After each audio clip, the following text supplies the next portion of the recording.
అస్సలాము అలైకుం వరహమతుల్లాహి బరకాతుహు. అనంత కరుణామయుడు, అపార కృపాశీలుడు అయిన అల్లాహ్ పేరుతో ప్రారంభిస్తున్నాను.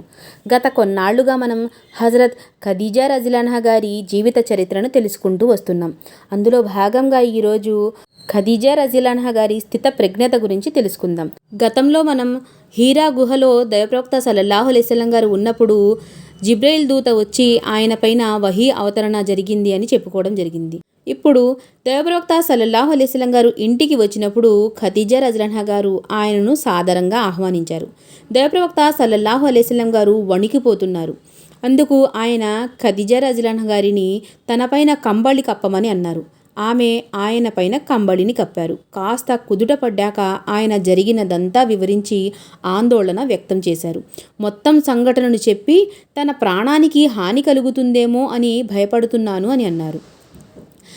అయితే నేను నా ప్రాణం గురించి భయపడుతున్నాను అని ప్రవక్త గారు చెప్పినప్పుడు హజరత్ ఖదీజా రజియల్లాహు గారు ముహమ్మద్ సల్లల్లాహు అలైహి వసల్లం గారితో అల్లాహ్ సాక్షి ఇలా ఎన్నటికీ జరగదు అని ఆయనకు ధైర్యం కల్పించారు.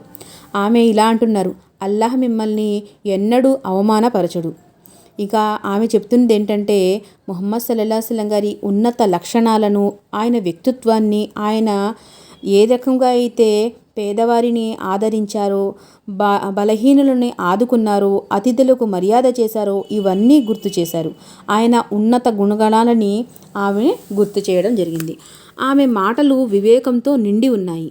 ఆయన సల్లల్లాహు అలైహి వసల్లం గారికి ఆయన అనేక సంవత్సరాలుగా చేసిన మంచి పనులన్నీ గుర్తు చేసి ఆయనలో ఉన్న భయాన్ని పోగొట్టారు. ఆయన చేసిన సత్కార్యాలకు గాను అల్లాహ్ ఆయన్ని ఎట్టి పరిస్థితుల్లోనూ వృధా కానివ్వడని, ఆయనను అవమానపరచడని, ఇంకా ఆయనను గౌరవిస్తాడు అని ధైర్యం చెప్పారు. ముహమ్మద్ సల్లల్లాహు అలైహి వసల్లం గారిని మరింత శాంతపరచడానికి తన వరసకు సోదరుడైన వరఖా వద్దకు మళ్ళీ తీసుకువెళ్లారు. అప్పటికే అతను ముసలివాడైపోయారు. ఇంకా కంటి చూపు కూడా కోల్పోయారు. ఖదీజా రజియల్లాహు గారు అతనికి విషయాన్ని చెప్పారు. మీరు ఏమి చేస్తారని ఆయన ముహమ్మద్ సల్లల్లాహు అలైహి వసల్లం గారిని అడిగారు. ముహమ్మద్ సల్లల్లాహు అలైహి వసల్లం గారు హీరా గుహలో చూసినదంతా ఆయనకి చెప్పారు. వరఖా ఉద్వేగంతో ఇలా అన్నారు, ఈ దైవదూతే మూసా వద్దకు కూడా వచ్చేశారు. నేను బలంగా ఉండి నిన్ను నీ జాతి వారు నీ ప్రదేశం నుండి వెళ్ళగొట్టే సమయం వరకు జీవించి ఉంటే బాగుండును అని నాకు ఆశ కలుగుతుంది అని చెప్పారు.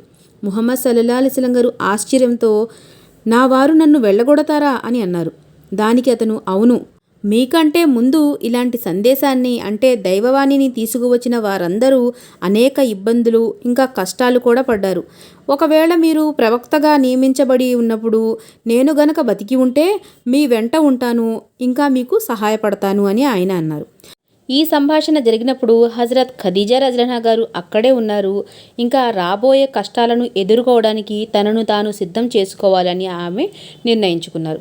ఖదీజా రజియల్లాహు గారు ఇస్లాం స్వీకరించిన మొదటి మహిళ. ఆమె ముహమ్మద్ సల్లల్లాహు అలైహి వసల్లం గారి భార్య అవడం వల్ల ఆయనను చాలా దగ్గర నుంచి చూశారు. ఆయన వ్యక్తిత్వం గురించి బాగా తెలిసిన వ్యక్తి.